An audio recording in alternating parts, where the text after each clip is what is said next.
Hello friends, welcome to my. तो आज इस वीडियो में हम बात करेंगे कि आज के दिन Himachal Pradesh staff selection commission ने एक एग्ज़ाम कंडक्ट करवाया है इवनिंग सेशन में। तो ये जो एग्ज़ाम कंडक्ट करवाया है ये पोस्ट कोड 868 का है। तो 868 का ये एग्ज़ाम है। अगर बात करें किस पोस्ट का है तो ये जो है डाटा एंट्री ऑपरेटर का ये एग्ज़ाम था।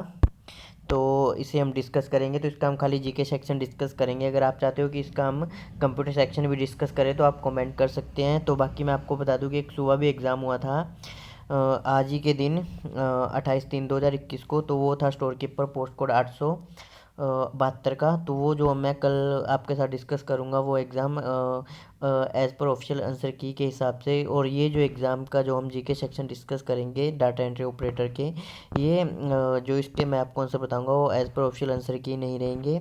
तो अगर मैं किसी क्वेश्चन का जो है आंसर गलत बता दूँ तो आप कमेंट कर देना।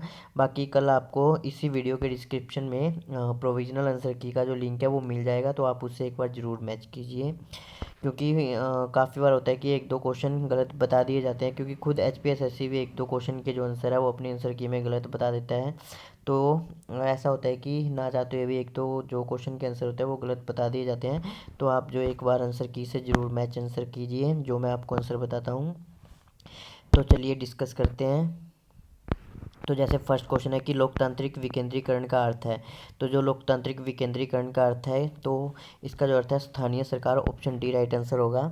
मतलब ऐसा है कि लोकतांत्रिक विकेंद्रीकरण की जो भी पावर है वो एक जगह केंद्रित ना रहे, तो इसी वजह से जो है वो विकेंद्रीकरण किया जाता है।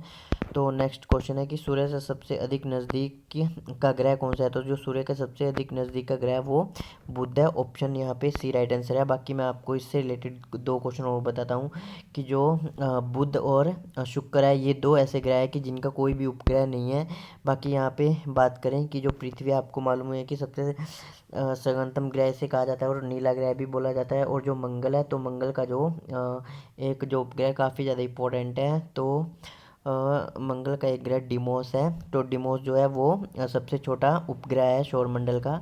तो ये क्वेश्चन भी पूछा जाता है। तो मैंने आपको बता दिया कि जो मंगल का मंगल का एक उपग्रह है डिमोस, जो कि सबसे छोटा उपग्रह है। बाकी शुक्र, बुध और शुक्र ऐसे दो ग्रह हैं जिनका कोई भी उपग्रह नहीं है।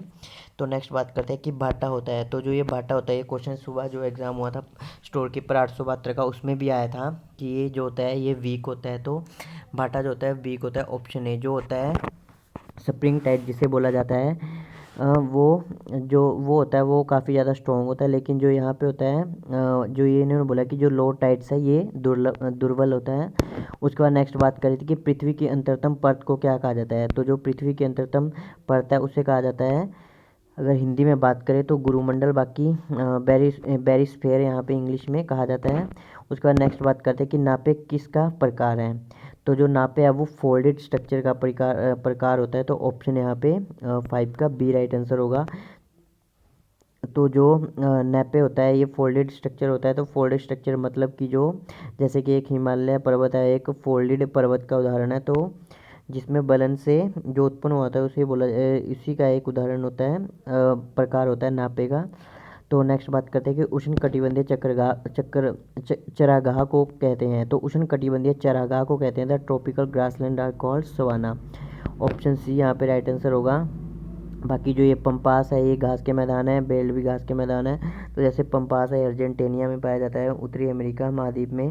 बाकी बेल्ट है जो अफ्रीका में पाया जाता है। तो नेक्स्ट बात करते हैं यहाँ पे कि तटवर्ती हवाएं कब बहती है। तो जो तटवर्ती हवाएं बहती हैं कि जैसे तटों पे समुद्र के किनारों पे जो हवाएं बहती हैं वो खाली दिन में बहती हैं। तो ऑप्शन ए यहाँ पे राइट आंसर होगा। उसके बाद हम नेक्स्ट बात करते हैं कि पृथ्वी सम्मेलन किसके द्वारा आयोजित किया गया था। तो ये सुबह के एग्ज़ाम में भी ऐसा मतलब पहली बार ही हुआ है कि इतने ज़्यादा क्वेश्चन देखने को मिले हैं सुबह के एग्ज़ाम में भी, और वही क्वेश्चन जो सेम इवनिंग के एग्ज़ाम में भी। तो यहाँ पे जो राइट आंसर यूनिसेड होगा। यूनिसेड तो ऑप्शन यहाँ पे बी राइट आंसर है कि जो अर्थ समेशन है वो ऑर्गेनाइज करवाता है यूनिसेड। उसके बाद नेक्स्ट बात करते हैं कि सबसे बड़ा महासागर है। तो जो पैसिफिक ओशियन है सबसे बड़ा महासागर है। ऑप्शन डी यहाँ पे राइट आंसर है। बाकी जो रिंग ऑफ फायर है वो प्रशांत महासागर में पाया जाता है। उसके बाद नेक्स्ट बात करते हैं कि black forest is found in. तो जो ब्लैक फॉरेस्ट है जिसे बोलते हैं तो ये जो जर्मनी में पाया जाता है, तो ऑप्शन बी। तो जो मैं आपको एक चीज़ से याद करने की मतलब ट्रिक तो क्या रियल है कि जो एक पेस्ट्री आती है ब्लैक फॉरेस्ट, तो इसी के नाम पे उसका नाम रखा गया है। तो उसके बाद नेक्स्ट बात करते हैं कि पश्चिम बंगाल कितने देशों के साथ के साथ सीमांत है। तो जो पश्चिम बंगाल है वो 3 देशों के साथ सीमांत है, तो ऑप्शन सी यहाँ पे राइट आंसर है। बाकी मैं आपको इसका आंसर बता दें कि 3 देशों के साथ है, तो आप इतना कंफर्म मतलब आइडिया लगा के भी कर सकते हो कि वो कौन से 3 देश हो सकते हैं। तो आप अगर आप को मालूम है तो आप नीचे कमेंट करिए। तो नेक्स्ट बात करते हैं कि पहाड़ के वो अंतराल जो प्राकृतिक रास्ता प्रदान करते हैं कहलाते हैं। तो जो पास कहलाते हैं जिसे बोलते हैं दर्रा, तो ऑप्शन सी यहाँ पे राइट आंसर है। बाकी जो घाटी है इसका जो निर्माण किया जाता है वो नदियों के द्वारा किया जाता है। नेक्स्ट बात करते हैं कि कौन सी नदी भारत के बाहर उत्पन्न होती है। तो जो यहाँ पे ब्रह्मपुत्र है, ये ऑप्शन ए यहाँ पे राइट आंसर है। भारत के बाहर से उत्पन्न होती है। जो ब्यास है तो उसके बाद जो रावी है, इनका जो उद्गम स्थान है हिमाचल प्रदेश से ही है। बाकी जो ऑप्शन डी झेलम है, ये जम्मू कश्मीर में बहती है। उसके बाद बात करते हैं कि सरदार सरोवर बांध किस नदी पर है। तो ये जो सरदार सरोवर बांध है ये नर्मदा नदी पे है। ऑप्शन ए यहाँ पे राइट आंसर होगा। उसके बाद नेक्स्ट बात करते हैं कि वातावरण में गर्माहट कहाँ से आती है। तो जो वातावरण में जो गर्माहट आती है वो रेडिएशन से आती है। तो ऑप्शन सी यहाँ पे विकिरण राइट आंसर होगा। जो हमारी पृथ्वी जो गर्म होती है वो रेडिएशंस की वजह से ही गर्म होती है। उसके बाद नेक्स्ट बात करते हैं कि लेटेराइट मृदा कहाँ पाई जाती है। तो जो लेटेराइट मृदा पाई जाती है वो अधिक वर्षा वाले राज्यों में पाई जाती है। तो जैसे कि केरल हो गया, तो इनमें ये मृदा पाई जाती है लेटेराइट। जिन भी राज्यों में ज़्यादा वर्षा होती है वहाँ पे पाई जाती है और उनका जो तापमान होता है वो उच्च होता है। तो आपको जैसे मालूम है कि जो केरल वगैरह हमारा जो दक्षिणी भारत है वो विषुवत रेखा के मतलब एक तरह से पास में आता है। तो इस वजह से वहाँ टेम्परेचर भी हाई है और अधिक वर्षा भी होती है। जैसे कि आपको पता है कि दक्षिणी पश्चिमी मानसून जो है वो सबसे पहले वर्षा केरल तट पे ही करता है। तो इस वजह से यहाँ पे ऑप्शन ए राइट आंसर होगा, अधिक वर्षा वाले राज्यों में। बाकी आपसे एक बार रिक्वेस्ट है कि आप प्लीज़ एक बार जो मैं अभी आपको आंसर बताता हूँ उन्हें एक बार ऑफिशियल आंसर की से ज़रूर मैच करिए। क्योंकि ऐसा होता है ना कि ना चाहते हुए भी क्वेश्चन वो गलत हो जाता है। क्योंकि और उसके बाद मैं आपको और बता दूँ कि आपको कोई कष्ट करने की ज़रूरत नहीं। आपको जो आंसर की का लिंक है वो इसी वीडियो के डिस्क्रिप्शन में मिल जाएगा। उसके बाद बात करते हैं कि प्रख्यात गिरबन किस राज्य में पाए जाते हैं। तो ये जो गुजरात में पाए जाते हैं, ऑप्शन बी यहाँ पे राइट आंसर है। उसके बाद बात करते हैं कि जवाहर टनल किस राज्य में स्थित है। तो जो ये जवाहर टनल है ये जम्मू कश्मीर में स्थित है। तो ऑप्शन ए यहाँ पे राइट आंसर होगा। उसके बाद बात करते हैं नेक्स्ट क्वेश्चन की जो है तलचर इनमें से किसके लिए महत्वपूर्ण है। तो जो तलचर है ये हैवी वाटर प्लांट होते हैं जो भारी जल से अंतर, ऑप्शन डी यहाँ पे राइट आंसर होगा। उसके बाद बात करते हैं नेक्स्ट कि उत्पादन के घटक के न्यूनतम भुगतान को क्या कहते हैं। तो इसे जो कहते हैं ट्रांसफ़र पेमेंट कहते हैं। ऑप्शन डी यहाँ पे राइट आंसर होगा। बाकी एक चीज़ मैं आपको बता दूं कि जो ये एग्ज़ाम था ये डाटा एंट्री ऑपरेटर का था। तो इसमें जो कंप्यूटर के क्वेश्चन आए थे वो 70 के करीब क्वेश्चन आए थे। बाकी 120 जो कैंडिडेट्स तैयारी करके गए होंगे, वैसे इसमें एक ही पोस्ट थी तो ज़्यादा तो तैयारी किसी ने नहीं करी होगी। लेकिन जो है कि इसमें 70 क्वेश्चन देखने को मिले हैं। तो बाकी जो बचे थे वो जीके से हैं। तो इसी वजह से वीडियो थोड़ा लंबा भी हो जाएगा क्योंकि मैं पूरी जो इसकी वो जीके है इसी वीडियो में डिस्कस करूँगा। बाकी मैं थोड़ा जल्दी डिस्कस करने की कोशिश करूँगा। उसके बाद जैसे नेक्स्ट क्वेश्चन है कि उत्पाद विभेदीकरण product differentiation is the most important feature of की उत्पाद विभेदीकरण डैश की एक सर्वाधिक महत्वपूर्ण विशेषता है। तो ये जो है मोनोप्लास्टिक कंपटीशन की है। तो ऑप्शन यहाँ पे राइट सी आंसर होगा। उसके बाद नेक्स्ट बात करते हैं 21 का जो राइट आंसर ऑप्शन और सी है। उसके बाद बात करते हैं कि दोहरी कीमत लगाना क्या होता है। तो जो दोहरी कीमत लगाने का मतलब जो होता है कि एक उत्पाद की दो कीमतें, ठीक है। तो ऑप्शन डी यहाँ पे राइट आंसर होगा। उसके बाद बात करते हैं कि राष्ट्रीय आय डैश से उत्पन्न होती है। तो जो राष्ट्रीय आय है वो किसी उत्पादनकारी क्रिया से उत्पन्न होती है और जो सर्विसेज होती है उनसे उत्पन्न होती है। तो नेक्स्ट बात करते हैं कि कोई अनुसूचित बैंक वह है जो डैश में सम्मिलित होती है। तो जो आरबीआई एक्ट की अनुसूची सेकंड थी, the schedule of RBI act. तो ऑप्शन सी यहाँ पे राइट आंसर होगा। उसके बाद नेक्स्ट बात करते हैं, सेम क्वेश्चन भी सुबह के जो एग्ज़ाम था उसमें आया था। तो इसमें है कि बजट कुल खर्च और कुल प्राप्ति के बीच के अंतर को क्या कहते हैं। तो इसको जो कहते हैं वो राजकोषीय घाटा कहते हैं। तो ऑप्शन यहाँ पे ए राइट आंसर होगा। उसके बाद नेक्स्ट बात करते हैं, बाकी शायद ये क्वेश्चन सुबह के एग्ज़ाम में देखने को मिला था। उसके बाद नेक्स्ट है कि taxation is the tool of, तो जो कराधान है, जो टैक्स जो वसूलता है, वो सरकार की किस नीति का है, का जो उदाहरण है कि किसका उपकरण है, तो ये जो राजकोषीय नीति होती है, फिजिकल पॉलिसी का ही एक उपकरण है। उसके बाद नेक्स्ट बात करते हैं कि स्वर्ण क्रांति किससे संबंधित है, तो जो स्वर्ण क्रांति है वो हनी से और हॉर्टिकल्चर से रिलेटेड है। तो यहाँ पे जो ऑप्शन इस हिसाब से बी राइट आंसर होना चाहिए, मधुमक्खी पालन। उसके बाद जो बात करते हैं कि पूंजी बाजार नियंत्रक है, तो जो पूंजी बाजार नियंत्रक है वो सेबी है, ऑप्शन सी यहाँ पे राइट आंसर होगा। तो अगर बात करें कि सेबी की जो स्थापना है वो कब हुई थी, तो जो सेबी की स्थापना हुई थी वो 1988 में हुई थी, लेकिन जो इसको पावर दी गई थी कि जब इसने मतलब इस स्टैट्यूटरी बॉडी की तरह काम किया था, तो ये जो किया था 1992। तो अगर एग्ज़ाम में मैक्सिमम 1992 ही ऑप्शन में दिया होता है, तो आपने इसी को प्रायोरिटी देनी है। उसके बाद अगर आपके लिए क्वेश्चन हो रहा है, आपके लिए क्वेश्चन छोड़ता हूँ कि आप सेबी की जो फुल फॉर्म है बताइए, काफ़ी ज़्यादा आसान है। उसके बाद बात करते हैं कि मानव विकास सूचकांक किसके द्वारा तैयार किया जाता है, तो जो यूनाइटेड नेशनल डेवलपमेंट प्रोग्राम के द्वारा, तो ऑप्शन ए यहाँ पे राइट आंसर होगा। उसके बाद नेक्स्ट बात करते हैं, नेक्स्ट क्वेश्चन डिस्कस करते हैं।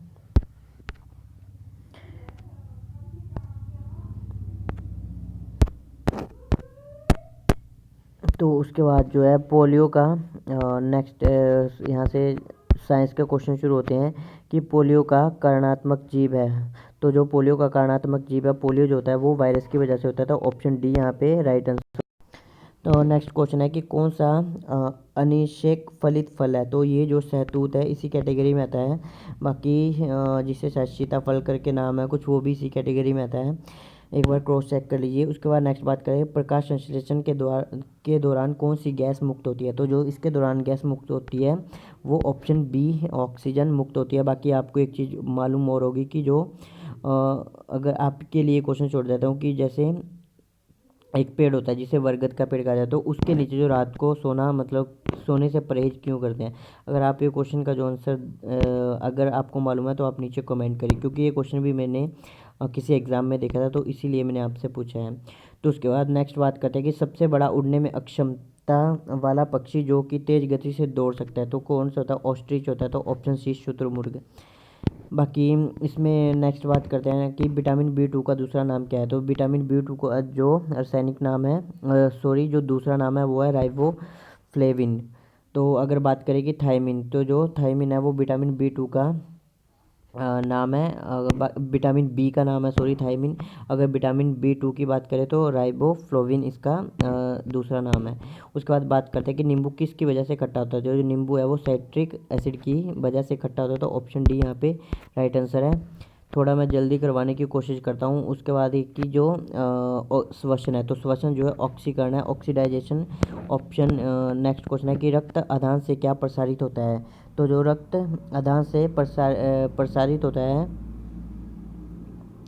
तो हेपेटाइटिस, तो ऑप्शन ए यहाँ पे राइट आंसर होगा, यकृत शोथ यहाँ पे राइट आंसर है। उसके बाद नेक्स्ट बात करते हैं कि pigeon milk is produced by किसके द्वारा उत्पादित होता है, तो ये जो होता है स्तनधारियों के द्वारा, मैमल्स के द्वारा, ऑप्शन बी यहाँ पे राइट आंसर है। उसके बाद नेक्स्ट बात करते हैं कि एक वयस्क मानव में सामान्यता होती है, तो एक वयस्क मानव में जो सामान्यता होते हैं वो 12 स्वर्ण दंत होते हैं, 12 मोलर टीथ। उसके बाद नेक्स्ट क्वेश्चन है कि कौन सी विद्युत चुम्बकीय तरंग नहीं है, तो जो विद्युत चुम्बकीय तरंग नहीं है ऑप्शन सी यहाँ पे राइट आंसर होगा, कैथोड रे। उसके बाद नेक्स्ट क्वेश्चन है कि मानव नेत्र की संवेदनशीलता अधिकतम किस पर होती है, तो ये जो सबसे अधिक होती है the sensitive of human eyes is maximum green region, हरा क्षेत्र में होती है। उसके बाद नेक्स्ट क्वेश्चन है कि प्रकाश की गति अधिकतम होती है, तो जो वैक्यूम में निर्वात में प्रकाश की गति सबसे ज़्यादा अधिकतम होती है। बाकी एक क्वेश्चन और बताता हूँ कि जो ध्वनि है वो वैक्यूम में गमन नहीं कर सकती है, लेकिन जो प्रकाश है वो सबसे ज़्यादा निर्वात में जो प्रकाश है उसकी गति सबसे ज़्यादा निर्वात में होती है। बाकी जो ध्वनि होती है वो इसमें गमन नहीं कर सकती है वैक्यूम में, निर्वात में। जैसे नेक्स्ट क्वेश्चन है कि ध्वनि की उच्चता किस पर निर्भर करती है, the loudness of sound is depends of आयाम, तो एम्पलीट्यूड पे, ऑप्शन सी यहाँ पे राइट आंसर है। उसके बाद नेक्स्ट बात करते हैं कि शुष्क बर्फ क्या है, तो जो शुष्क बर्फ़ है वो ठोस कार्बन डाइऑक्साइड है, और 44 का ऑप्शन ए यहाँ पे राइट आंसर होगा। बाकी आपसे रिक्वेस्ट है कि आप इस क्वेश्चन को थोड़ा क्रॉस चेक कर लीजिए, क्योंकि इसमें इन दोनों में से कन्फ्यूज़न है। बाकी मेरे हिसाब से इसका जो राइट आंसर ऑप्शन सी होना चाहिए। बाकी जो पिच है जिसे शायद तारतब भी बोलते हैं या फिर आवर, उसी के उस पर बेस्ड होता है, तो इसे एक बार क्रॉस चेक कर लीजिए। नेक्स्ट क्वेश्चन है कि वर्मी कंपोस्ट क्या है। तो जो वर्मी कंपोस्ट है कार्बनिक खाद है। उसके बाद नेक्स्ट बात यहाँ से जो HPG के शुरू होते हैं कि हिमाचल दिवस हर साल मनाया जाता है, तो ये 15 अप्रैल को मनाया जाता है। उसके बाद जो कोटद्वार हिमाचल प्रदेश के किस ज़िले में है, तो कोटद्वार बिलासपुर ज़िले में पड़ता है। उसके बाद पांगी घाटी हिमाचल प्रदेश के किस ज़िले में स्थित है, तो जो पांगी घाटी है वो हिमाचल प्रदेश के चंबा ज़िले में स्थित है। नादौन उपमंडल हिमाचल प्रदेश के किस ज़िले में स्थित है, तो जो नादौन उपमंडल है वो हमीरपुर ज़िले में स्थित है। ऑप्शन ए यहाँ पे राइट आंसर है। बाकी आपके लिए एक और क्वेश्चन मैं छोड़ता हूँ कि जो गोहर उपमंडल है वो कौन सी डिस्ट्रिक्ट में पड़ता है। उसके बाद नेक्स्ट बात करिए विश्व में सबसे प्राचीन लोकतंत्र है, तो जो मलाना का, जो कुल्लू के मलाना का जो लोकतंत्र है सबसे पुराना है मलाना। तो आपने इसके बारे में काफ़ी ज़्यादा सुना भी होगा और पढ़ा भी होगा। उसके बाद नेक्स्ट बात करते हैं कि हिमाचल प्रदेश में सबसे बड़ी शहरी बस्ती है। तो हिमाचल प्रदेश में जो सबसे बड़ी शहरी बस्ती वो शिमला है, तो ऑप्शन यहाँ पे राइट आंसर होगा।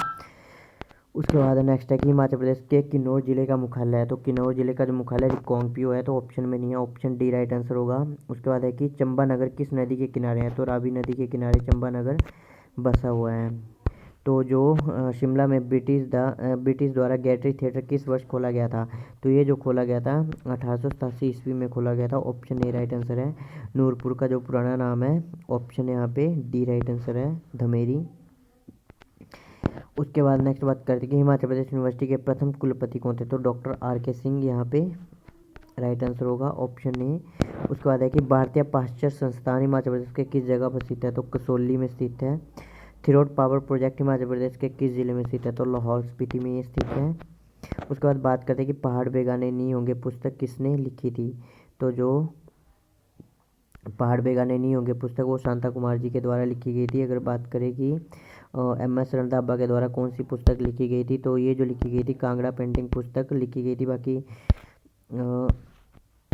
नेक्स्ट क्वेश्चन है कि कुफरी जीवन और कुफरी ज्योति किसकी किस्में है, तो जो कुफरी जीवन और कुफरी ज्योति है आलू की किस्में है। तो ये जो एक क्वेश्चन है काफ़ी टाइम के बाद देखने को मिला है। इससे पहले काफ़ी बार जो क्वेश्चन है वो जैसे कि 14-15 के एग्ज़ाम उठा के आप देखोगे उसमें काफ़ी ज़्यादा पूछा जाता था। तो जो महिमा पुस्तकालय हिमाचल प्रदेश के कौन सी जगह में है, तो ये जो नाहन में है, जो कि अमर प्रकाश के द्वारा बनाई गई थी। नेक्स्ट बात करते हैं कि लाहौल का कौन सा त्यौहार दिवाली के समरूप है, तो जो हल्दा है।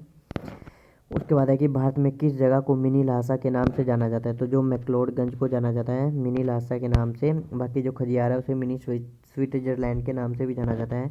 तो यहाँ से जो ये रीजनिंग है, तो ये जो क्वेश्चन है फेवरेट क्वेश्चन है आयोग का, तो ऑप्शन बी यहाँ पे राइट आंसर होगा।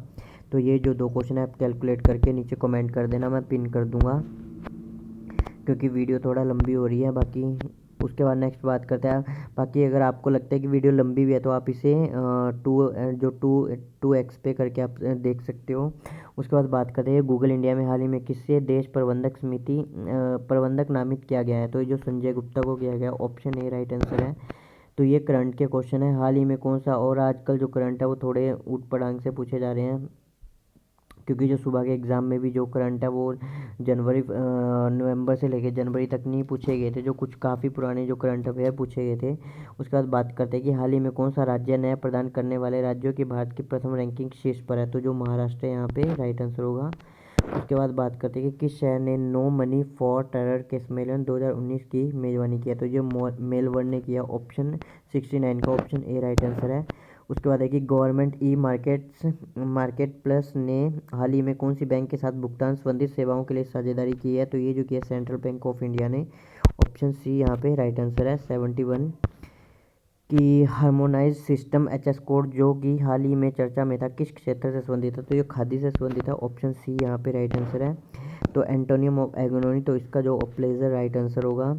उसके बाद है कि a person who is always dissatisfy, तो वन वर्ड सब्सटीट्यूशन है, तो मेल कंटेंट यहाँ पे राइट आंसर होगा। उसके बाद है कि they dash a new plan to throw him out of that office, तो कि किसी को प्लान करना, तो मेरे हिसाब से इसका आंसर ए होना चाहिए, कॉन्स्पायर्ड की षड्यंत्र रचना किसी के खिलाफ। उसके बाद बात करते हैं कि see smile dash my words at, तो एट माई वर्ड्स यहाँ पे राइट आंसर है। उसके बाद बात करते हैं कि देशगत में समास है, तो जो देशगत में समास है ऑप्शन सी राइट आंसर है। मनोहर में समास है, काफ़ी ज़्यादा रिपीटेड क्वेश्चन है, तो मना प्लस हर यहाँ पे राइट आंसर होगा। और परिश्रम जो शुद्ध शब्द है ऑप्शन ए होगा। बाकी मुर्दा जो होता है ये देश शब्द है। उसके बाद नेक्स्ट बात करते हैं कि भारत में खोजा गया सबसे प्राचीन शहर था, तो जो भारत में खोजा गया सबसे प्राचीन शहर हड़प्पा था। तो इसीलिए इस जो सिंधु सभ्यता थी इसको हड़प्पा सभ्यता नाम भी इसी वजह से दिया जाता है, क्योंकि यहाँ पे जो सबसे पहले शहर खोजा गया था, जो स्थान खोजा गया था वो हड़प्पा ही खोजा गया था। तो वेद का जो अर्थ है वो डी ज्ञान है।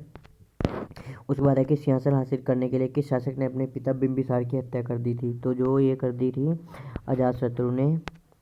उसके बाद नेक्स्ट बात करते हैं कि तृतीय बौद्ध संधि का संरक्षण किसने किया था, तो अशोक ने किया था। तो आपको जो इसकी ट्रिक है वो मालूम ही होगी कि अका अक के नाम से।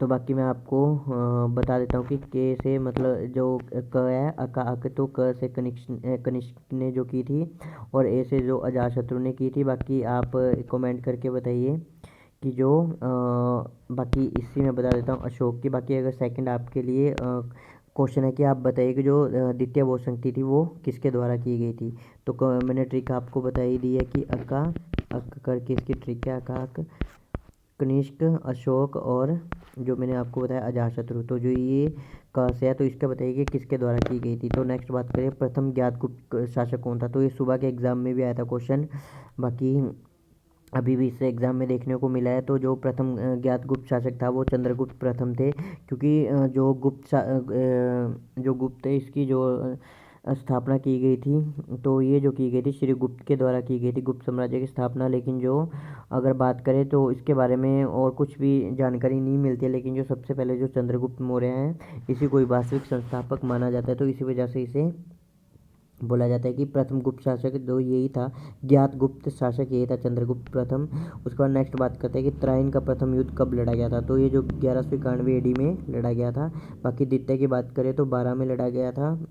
तो उसके बाद एक और युद्ध हुआ था चंदावर का युद्ध जो हुआ था 1194 में। उसके बाद नेक्स्ट बात करते हैं किसे दूसरा अलेक्जेंडर माना जाता है, तो जो अलाउद्दीन खिलजी को दूसरा अलेक्जेंडर माना जाता है। उसके बाद बात करते हैं किस दिल्ली के सुल्तान ने सहायता संस्था जिसे दीवाने खिरात की स्थापना की थी, तो ये फिरोज शाह तुगलक ने की थी।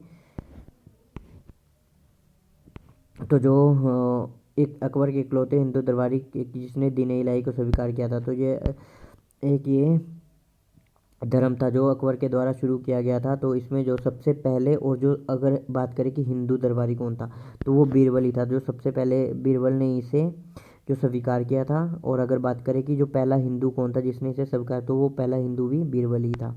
तो नेक्स्ट बात करते हैं कि इनमें से किसने 17वीं सदी के दौरान पश्चिमी तटीय क्षेत्र में सबसे ज़्यादा व्यापार का नियंत्रण किया था, तो ये तो आपको मालूम है कि पुर्तगाल ने किया था, तो ऑप्शन ए यहाँ पे राइट आंसर है।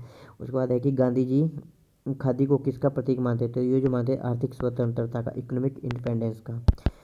उसके बाद नेक्स्ट क्वेश्चन है कि भारतीय राष्ट्रीय कांग्रेस का पहला अधिवेशन कहाँ हुआ था, तो जो भारतीय राष्ट्रीय कांग्रेस का पहला अधिवेशन हुआ था वो मुंबई में ही हुआ था। और भारतीय राष्ट्रीय कांग्रेस की जो स्थापना 1885 में हुई थी, और जो ये पहला अधिवेशन भी इसी तारीख को हुआ था। उसके बाद नेक्स्ट बात करते हैं कि तो जो भारतीय राष्ट्रीय कांग्रेस ये क्वेश्चन हो गया। उसके बाद नेक्स्ट क्वेश्चन है कि भारतीय संविधान सभा के सभापति कौन थे, तो जो भारतीय संविधान सभा के सभापति थे वो डॉक्टर राजेंद्र प्रसाद थे। और उसके बाद नेक्स्ट बात करते हैं कि भारत के संविधान में कितनी अनुसूचियाँ हैं, तो ये जो है 12 अनुसूचियाँ हैं। उसके बाद नेक्स्ट बात करते हैं कि जैसे यहाँ पे ऑप्शन डी राइट आंसर था, और यहाँ पे बात करें तो ऑप्शन बी राइट आंसर था। तो उसके बाद नेक्स्ट बात करते हैं कि इसमें क्वेश्चन इस तरह भी पूछा जाता है कि भारतीय संविधान के जो अस्थायी अध्यक्ष थे कौन थे, तो डॉक्टर सच्चिदानंद जी थे, जो कि सबसे ज़्यादा मतलब बुजुर्ग होने के कारण उन्हें अस्थायी सदस्य सभापति बनाया गया था संविधान सभा का। अगर बात करें स्थायी अध्यक्ष किसे बनाया गया था सभापति, तो वो डॉक्टर राजेंद्र प्रसाद को बनाया गया था। तो यहाँ पे ऑप्शन बी राइट आंसर होगा। उसके बाद नेक्स्ट बात करते हैं कि भारतीय संसद की किसी भी राज्य की सीमा को डैश द्वारा पुनर्नाम तथा पुनर्परिभाषित कर सकती है। तो ये जो कर सकती है साधारण बहुमत से, तो सामान्य बहुमत से। ऑप्शन ए यहाँ पे राइट आंसर होगा। इनमें से कौन सा मूल अधिकार नहीं है? तो जो राइट टू स्ट्राइक ऑप्शन हड़ताल का अधिकार हमारा मूल अधिकार नहीं है। उसके बाद नेक्स्ट बात करते हैं कौन सा भारतीय संविधान में सामाजिक तथा आर्थिक लोकतंत्र सुनिश्चित करता है? तो ये जो करता है राज्य के नीति निर्देशक तत्व करता है। तो ऑप्शन सी यहाँ पे राइट आंसर होगा। उसके बाद है कि राष्ट्रपति के पद के लिए किसे निर्विरोध चुना गया था? तो दो एन संजीव रेड्डी जी थे, तो इन्हें चुना गया था। तो ऑप्शन सी यहाँ पे राइट आंसर होगा। उसके बाद बात करते हैं कि कितनी काल अवधि के लिए राज्यसभा के सदस्यों का चुनाव होता है? तो ऑप्शन डी 6 साल के लिए यहाँ पे राइट आंसर होगा। तो इस नेक्स्ट बात करते हैं कि डैश के द्वारा राज्यपाल को शपथ दिलाई जाती है? तो ये जो दिलाई जाती है उच्च न्यायालय के मुख्य न्यायाधीश के द्वारा। उसके बाद है कि सर्वोच्च न्यायालय के न्यायाधीश की सेवानिवृत्ति की आयु कितनी होती है? तो ये जो होती है 65 वर्ष होती है। ऑप्शन सी यहाँ पे राइट आंसर होगा। तो इस वीडियो में इतना ही। तो आपसे रिक्वेस्ट है कि प्लीज़ आप चैनल को सब्सक्राइब करिए और बेल आइकन भी दबाइए। बाकी अगर आपको लगता है कि मैं जैसे कि एक क्वेश्चन है उसके अगर जैसे एक क्वेश्चन है उसके जो 4 ऑप्शन दे रखे हैं, तो अगर मैं उन्हें भी आपके साथ एक एक क्वेश्चन को ऑप्शन को एक्सप्लेन करूँ, तो आप मुझे कमेंट कर सकते हो। ठीक है, तो धन्यवाद।